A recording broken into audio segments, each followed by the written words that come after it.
절기를 찾아주신 성도님들 진심으로 환영합니다. 이 시간에는 377장 큰 물결이 설레는 어둠바다라는 찬미를 들려드리겠습니다.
코로나가 특수한 이때에 주님께서 우리 오늘 이 평안한 안식일을 허락해 주셔서 별빛교회 성도님들과 함께 예배드리게 해주신 우리 주님께 감사를 드립니다.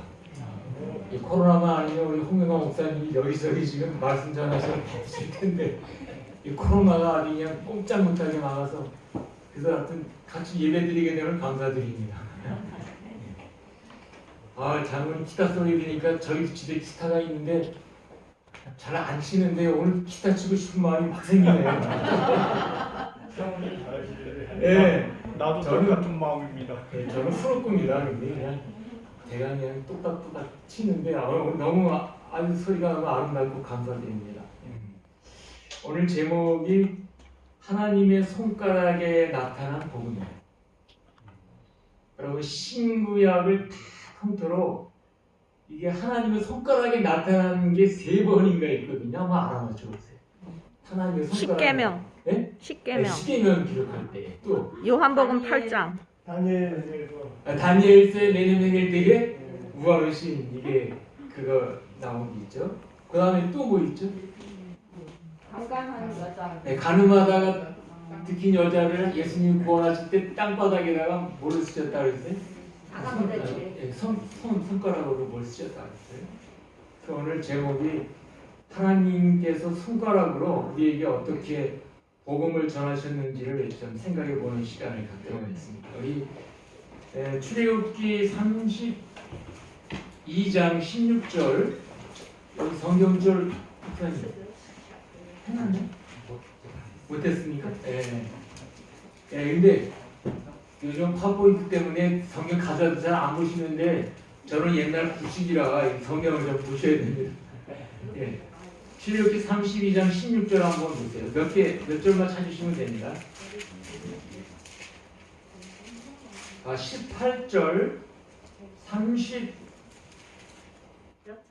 31장 18절이네. 31장 18절.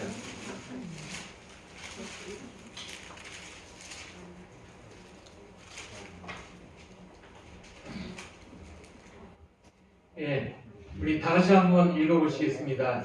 출애굽기 31장 18절 여호와께서 시작. 여호와께서 시내산 위에서 모세에게 이르시기를 맞으신 때 진목한 돌을 모세에게 주시니 이는 돌판이요 하나님이 친히 쓰신 것이더라. 하나님께서 손가락을 나타내실 때는 율법과 관계되는 것입니다.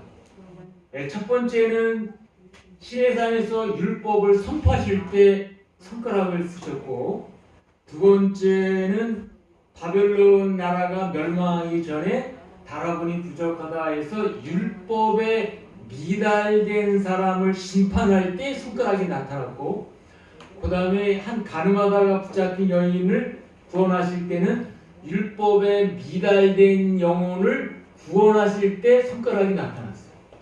그러니까 손가락은 율법과 관계됐는데 율법을 선포하실 때, 율법에 미달된 자를 심판하실 때, 율법에 미달된 자를 구원하실 때, 이렇게 이제 율법과 관련돼서 나왔습니다. 그 율법을 주실 때 친히 새겨서 주신 목적이 무엇일까? 왜 친히 새겨서 주셨는가? 여기 시편 19편 7절도 하나 한번 보겠습니다. 이거 중요한 성경절인데요. 시편 19편 7절. 시편 구약성경 19편 7절. 19편.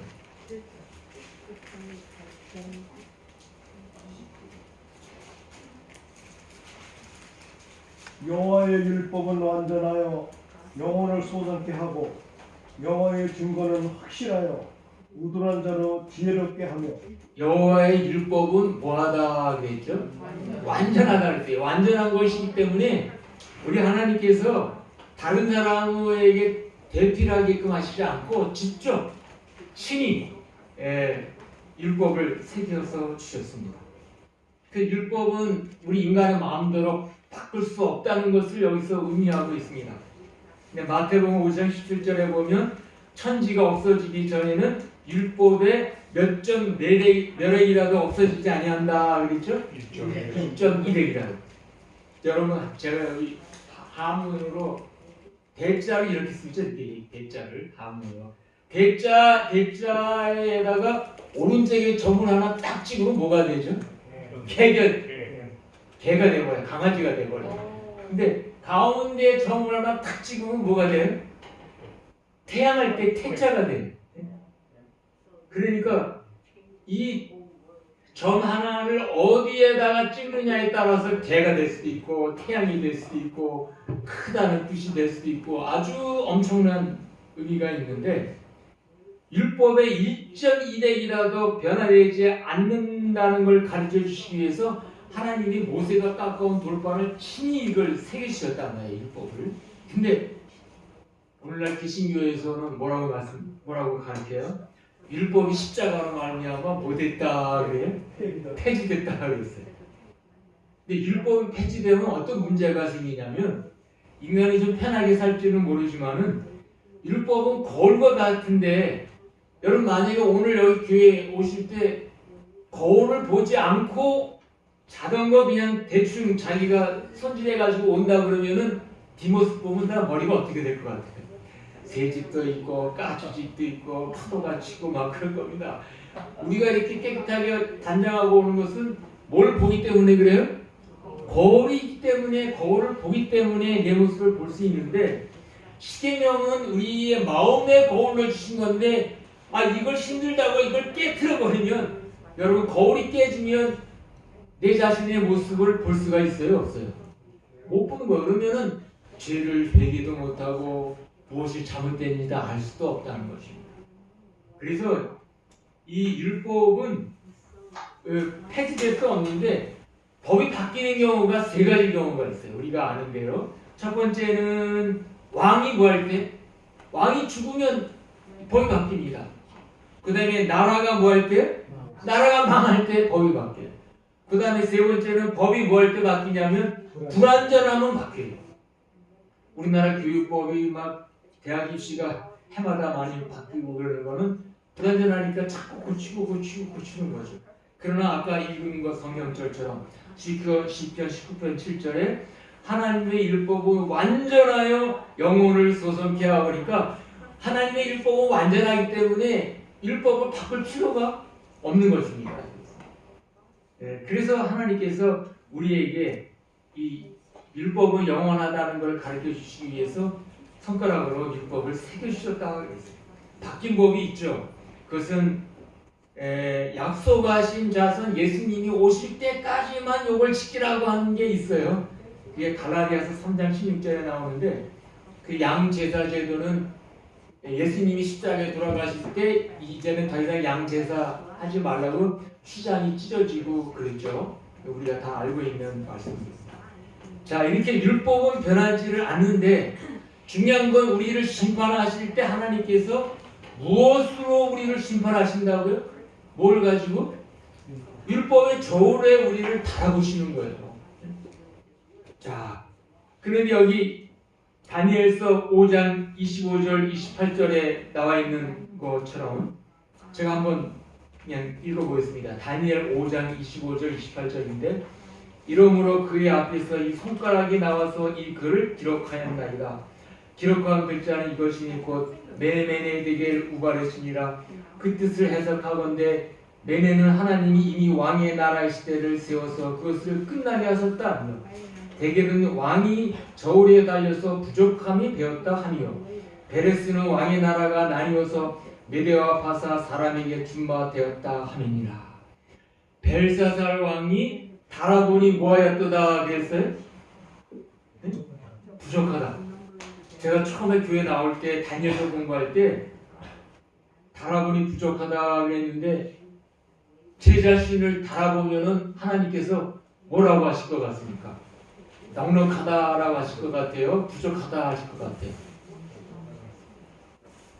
우리 재림 성도들을 이 벨사살 왕 그 달아보듯이 달아보면 하나님께서 여러분 스스로 보실 때 아무개야 너는 달아보니 부족하다 그러실 것 같아요. 넉넉하다 그러실 것 같아요. 이게 갑자기 어느 순간에 하나님께서 저를 달아보시면 전 어떻게 되는 건가 이 생각이 번뜩 떠올랐어요.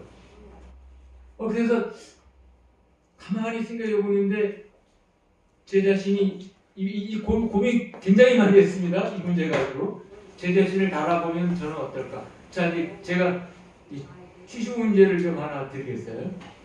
하나님께서 심판의 저울에 이쪽에 양쪽 저울을 재보니까 이쪽에는 악한 일이 50kg, 이쪽에는 착한 일이라는 게 선한 일이라는 게 10kg이에요.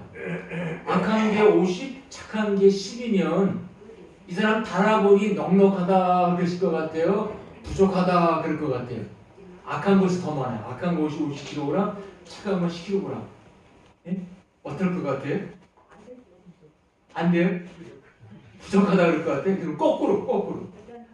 제가 이거 고민 이게 1, 2년 한 게 아닙니다. 이게 몇십 년 한 겁니다. 이게. 그 다음에 여기 있어요. 악한 일이 10kg이고 착한 일이 100kg. 선한 일을 많이 하고 악한 일은 얼마 안 했어요. 그럼 이 사람은 달아보니 넉넉하다 그러실 것 같아요? 부족하다 그럴 것 같아요? 그렇게도 안 돼요.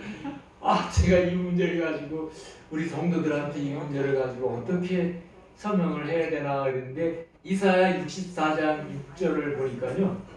여러분 다시 한번 보세요. 해답이 여기 나와 있어요. 이사야 64장 6절에 어떻게 답변해야 해답이 있는지가 나와 있습니다.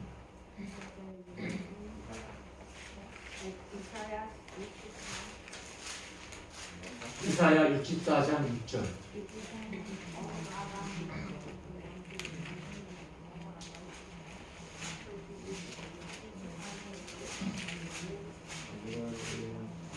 대저 우리는 다 부정한 자 같아서 우리의 의는 다 더러운 옷 같으며 우리는 다 쇠퇴함이 잎사귀 같으므로 우리의 죄악이 바람같이 우리를 몰아가나이다. 네, 장훈이 시원하게 잘 읽어주셔서 감사드립니다. 여기 보니까 우리의 죄가 아니고 우리의 의는 정결하신 하나님이 보실 때 다 뭐 같다 그랬어요? 더러운 옷 같다. 인간의 안목으로 볼 때는 이게 굉장히 깨끗한 것 같은데 우리 순수한 이 선행이 하나님께서 보실 때는 더러운 옷처럼 보인다 그랬어요. 우리가 행한 선한 행실에도 남을 도와주면서도 거기에 플러스 뭐가 포함되어 있냐면 내 이익도 있고 눈에 보이지 않는 내 명예도 거의 같이 들어가 있어요. 그래서 하나님께서 보실 때는 그것은 순수한 의로 보지 않고 뭐로 보신다고요? 우리가 행한 선행도 더러운 옷처럼 보인다 그러기 때문에 선한 것이 많은지 악한 것이 많은지 이것이 달아보니 뭐 부족하다 넉넉하다의 기준이 되는 것이 아니라는 것입니다. 두 가지 다 달아볼 때 우리는 어떤 누구도 우리의 의를 가지고 달아볼 때 넉넉하다라고 선언될 사람은 단 한 사람도 없다 그랬어요. 그 로마서 3장 10절에 의인은 없나니 몇 명도 없다 그랬어요? 하나도 없다. 그러면 우리는 어떻게 구원을 받는가? 제가 교회 1971년도 고등학교 1학년 때 교회를 나오기 시작했는데 제가 궁금했던 게 이런 거였어요. 자 여러분, 너희는 아버지의 온전하신 것 같이 너희도 온전하라 그랬어요. 그 온전히 천정이 이제 완전이라고 생각해 볼 때 어떤 김지사님은 평생을 살았는데 자기가 착한 일하고 율법도 지키고 다 지켰는데 요 마이크 있는 데까지밖에 못하고 이 미달이 부족해. 바라보니 부족해. 박 장로님은 조금 더 잘하셔가지고 한 요만큼 올라왔어요. 그 다음에 오 집사님은 조금 더 잘해가지고 한 여기까지 올라왔는데 여기서 죽었어요. 그러면 완전까지 갔어요? 못 갔어요? 못 갔죠. 달아보니 뭐예요? 부족하죠. 요 부족한 것을 어떻게 해야 완전해집니까? 예수님의 십자가에서 흘리신 보혈로 나머지를 채워가지고 완전해져서 달아보니 넉넉하다. 그런 건가요? 제가요 그런 줄 알았어요. 그런 설명 많이 들었어요. 제가 그런 설명 많이 들으셨어요? 옛날 재림교인들 60년 70년대 네. 거의 그렇게 다 믿었어요. 홍명환 목사님이 증인이십니다. 그래서 행함의 네. 노를 그다음에 믿음의 노를 가르치죠. 그래요? 제가 그렇게 되는 줄 알고 이런 생각이 드는 거예요. 아니 하나 하다가 이만큼 오나 지하실에 있나 5층에 오나 10층에 오나 나머지는 주님의 보혈로 채우면 뭐 그게 다 똑같은 거네. 뭐 이런 생각도 들고 그럼 굳이 노력하지 않아도 그냥 다 주님의 보혈로 채우면 다 구원되는 건가? 이런 생각도 갖고 별의별 생각을 많이 가졌어요. 그런데 이사야 64장 6절에 너희의 행한 의는 하나님께서 보실 때 다 더러운 옷처럼 보인다 그러니까 하나님이 의로 내가 행한 것 플러스 하나님이 의로 행한 걸 플러스 해가지고 완전해지는 게 아니다. 이게 틀렸다 하는 거를 어느 순간에 깨닫게 됐습니다. 여러분도 혹시 그런 생각을 예전에 가지고 계셨다면 그 생각을 이제 버리세요. 왜냐하면 우리의 의의는 하나님 보실 때는 더러운 옷처럼 보이기 때문에 예수님의 보혈과 합작해가지고 의로운 그 대열에 설 수가 없어요. 이거 가지고는 안 돼요. 그 우리는 어떻게 해야 되냐면 예수님이 십자가상에서 다 뭐 했다는 얘기죠? 다 이뤘다. 이 말은 죄의 값을 완불하셨다. 완전하게 지불하셨다는 뜻이지 내가 한 50%는 할 테니까 나머지는 너희들의 노력으로 채워라 그렇게 하신 게 아닙니다. 다 이뤄놓으신 예수님의 보혈 속에 믿음으로 예수님 보혈 안에 뛰어들어가는 사람은 그 순간에 주님께서 우리를 하나님의 의로운 백성으로 받아주신다는 것을 믿으시게 되기를 간절히 바랍니다. 아멘. 이거 깨닫는데 진짜 오래 걸렸어요. 헷가닥 하고 아주 오래 걸렸어요. 그래서 여기 로마서 4장 4절과 8절에 보면 제가 설명한 걸 성경이 이렇게 성경에서 설명된 것을 제가 이해하기 쉽게 설명한 것입니다. 로마서 4장 4절 한번 보겠어요. 로마서 4장 4절.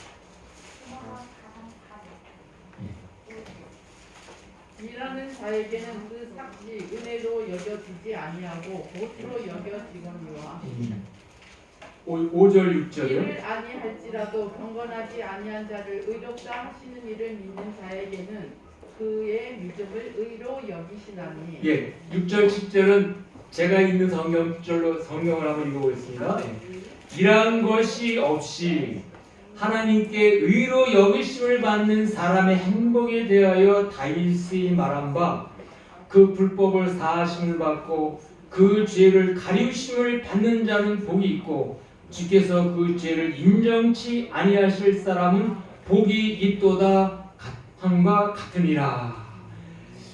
그러니까 여기 뭐냐면 4절부터 8절까지 잘 보면 일을 아니할지라도 또는 일한 것이 없이 의로움을 받을 수 있다. 이 말은 우리 인간의 의 때문에 하나님께서 너를 의인으로 보시고 죄인으로 보신다는 것이 아니라 예수님이 온전하게 십자가상에서 완성하신 의를 나를 위해서 이렇게 베풀어 주셨다고 믿는 그 사람들을 하나님께서는 의인으로 하나님의 자녀로 받아주신다는 것을 여러분 이 시간 다시 한번 마음판에 새겨주시기를 부탁을 드리겠습니다.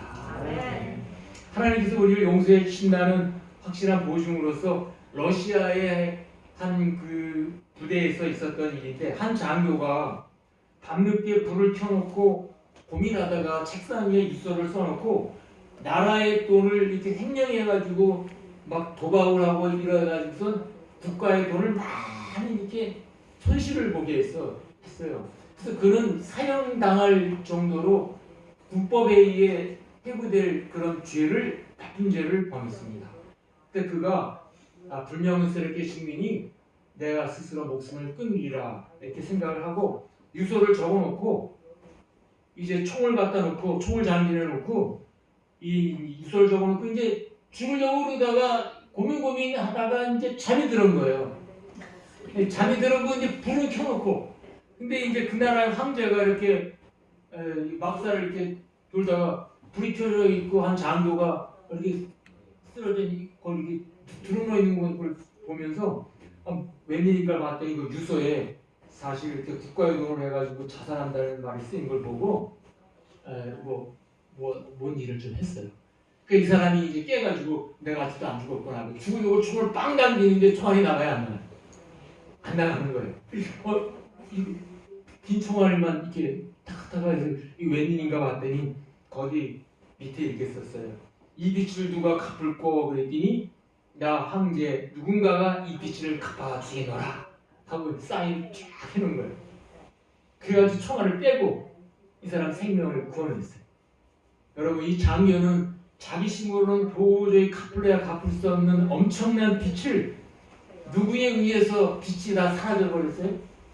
그날의 황제가 사인을 해가지고 빚을 탕감해 주신 것이죠.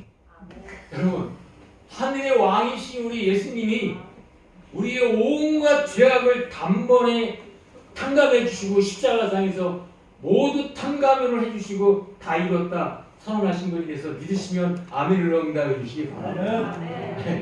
그래서 우리는 죄가 있고 없고 뭐 선을 얼마나 많고 적고 이것 때문에 하나님 앞에 당당히 나아가는 게 아니라 예수님의 보혈을 의지해서 심판의 보좌 앞에 당당히 나아갈 수 있는 하나님의 자녀가 되었다는 것이 얼마나 감사한 일입니까? 주님 때문에 우리가 이렇게 죄가 많고 허물이 많아도 살 수가 있는 거예요. 자, 그러면 주님의 의의 옷을 입었는데 살다가 보면 또 죄를 범해요. 또 안 범해요. 또 실수 범해요. 안 범해요. 또 안 하려고 그랬는데 이상하게 또 하고 또 이거 범한단 말이에요. 그러면 그때는 우리는 어떻게 해야 될까? 요거 성경절을 딱 찾으셔야 됩니다. 계시록 22장 14절. 계시록 22장 14절. 요한계시록 맨 끝부분쯤에 있어요.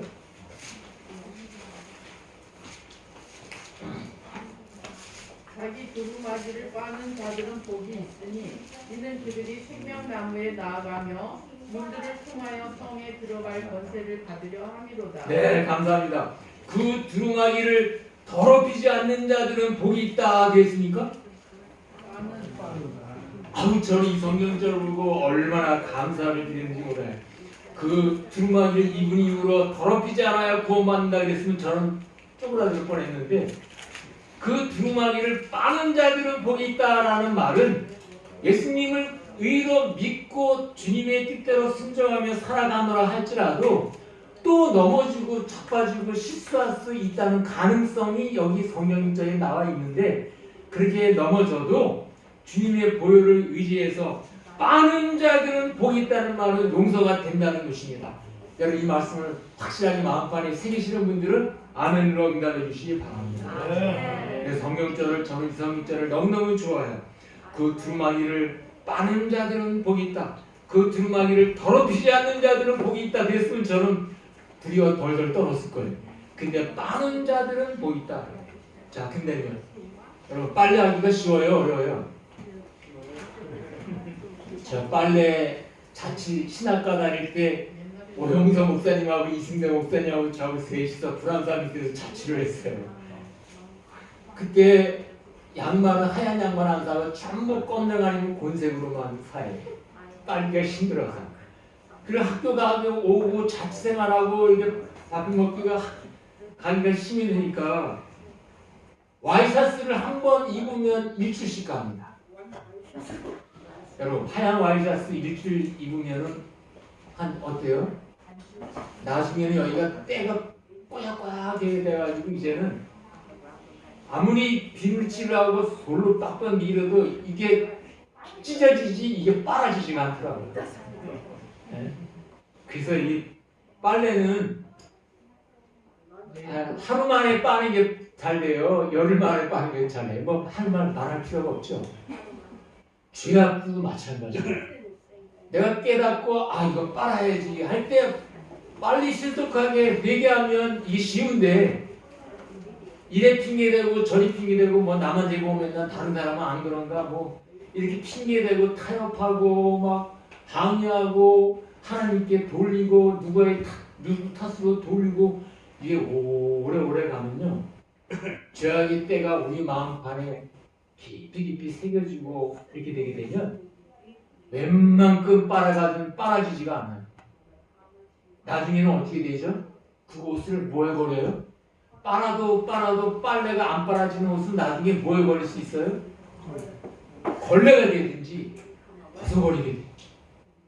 여러분 오늘 위에 옷을 입은 우리 성도님들 꼭 주의할 일은 우리가 죄를 진정으로 회개하지 않으면요 나중에는 위에 옷을 벗어버리는 실수를 범하게 될 수도 있다는 것을 꼭 염두에 두시고 내 안에 있는 죄악을 하나님께서 보여주실 때 이 죄악을 낱낱이 진실하게 참으로 통회하면서 이 죄악들을 회개하시는 승리의 경험을 갖게 되시기를 부탁을 드리겠습니다. 빨래가 단순한 것 같지만 아유 죄를 짓도 그냥 가서 조금 있으면 빨리만 하지 그 쉬운 일이 아니에요.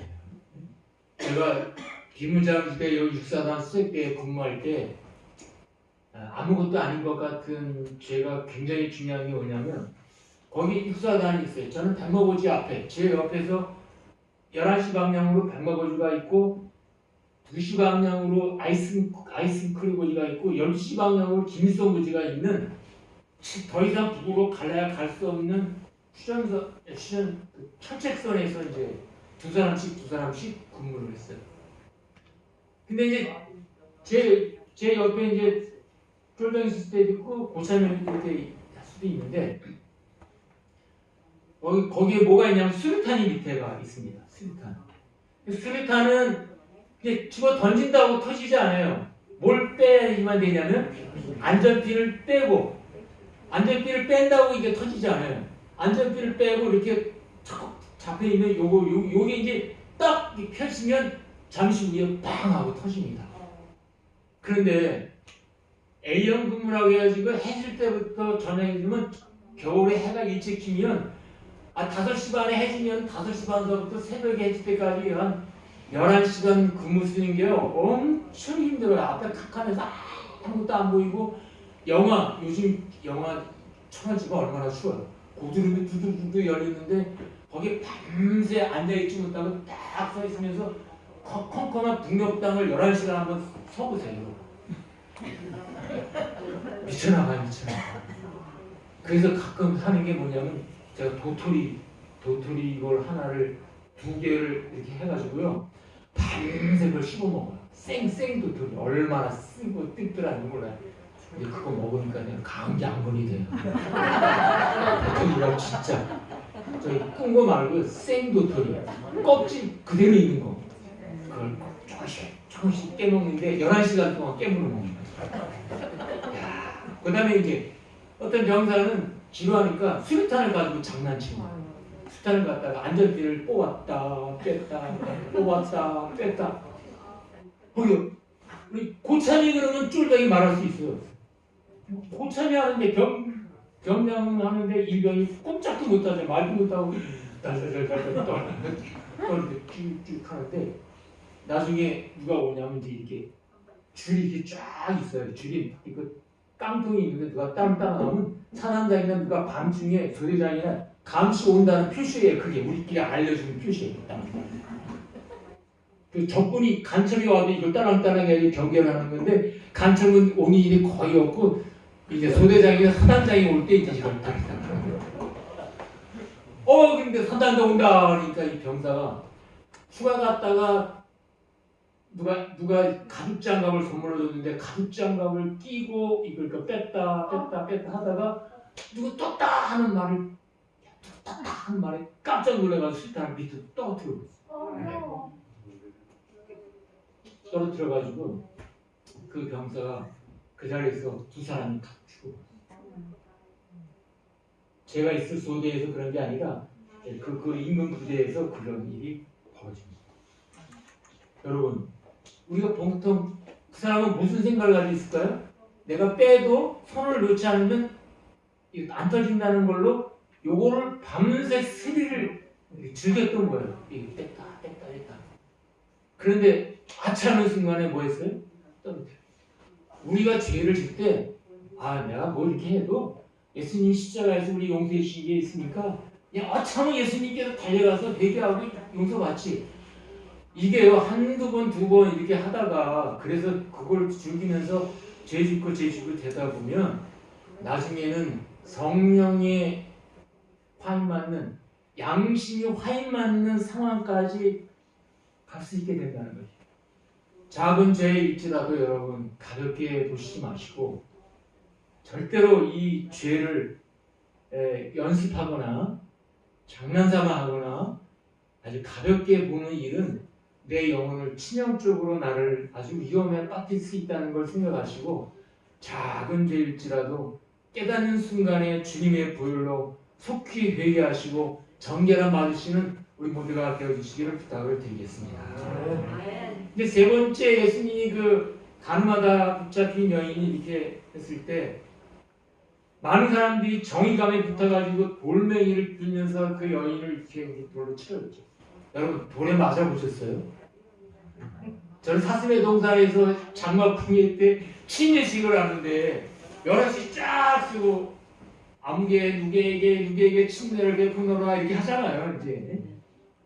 그런데 저쪽에서 어린 손들이 이게 무기에 튀는 게 이게 뭐죠? 물수제 제비책인가 뭐고 물수제인지 뭔지 이걸 하느라고 여기 가는데 저기 이제 기도 침례실에 들어갔는데 돌멩이를 잡고 이렇게 하다가 일로 던진다는 게 침례 베푸는 목회자로 오더니 제 여기를 그저 수제비 하는 그 자갈이요 여기를 올립시다.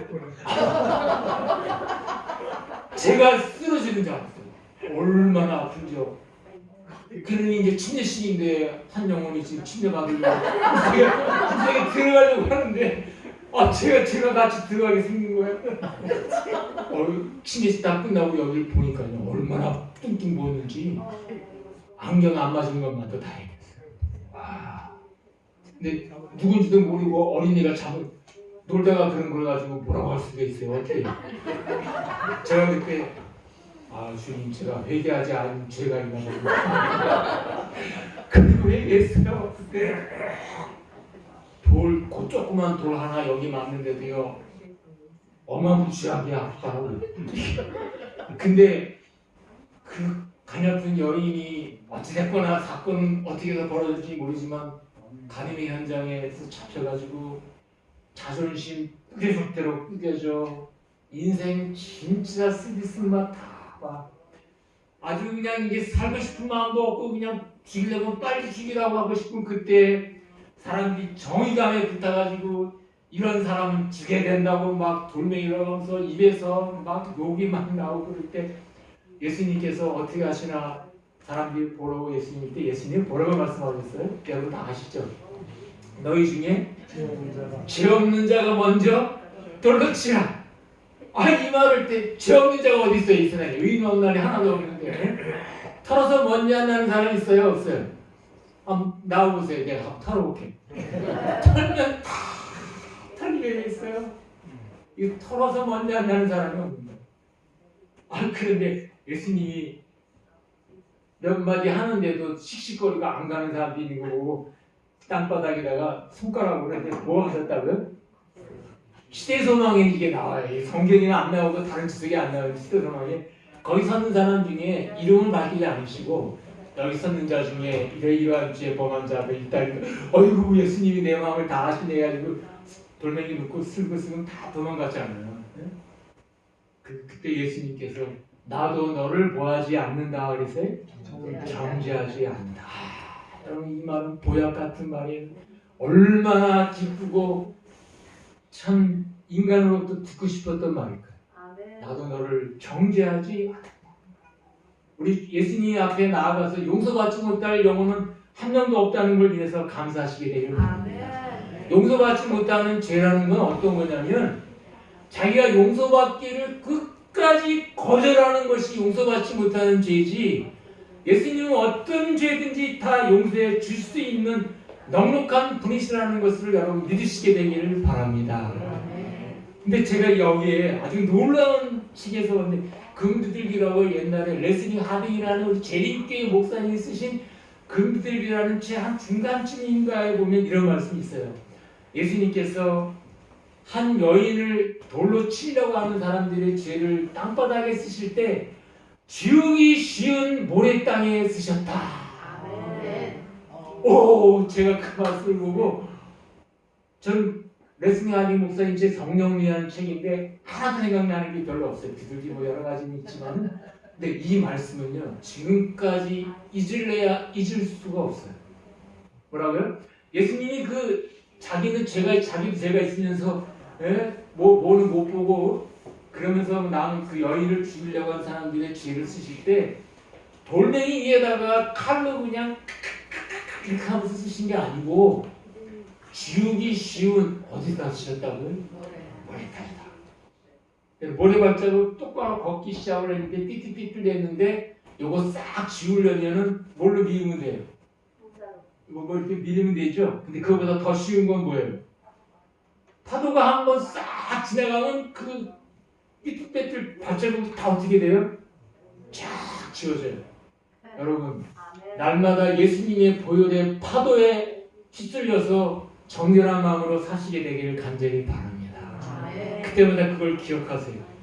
그 자기가 죄인이면서도 죄인인지를 모르고 불쌍한 여인에게 심판자로서 나왔던 그 사람들의 죄를 예수님이 쓰실 때 지옥이 쉬운 모래 땅에다가 쓰셨다는 걸 기억하시고 내가 어떤 죄를 범했을 때 예수님 보좌 앞에 담대히 나아가셔서 담대하게 믿음으로 용서받으시고 하나님의 백성 된 것을 다시 한번 마음판에 새겨주시게 되기를 부탁을 드리겠습니다.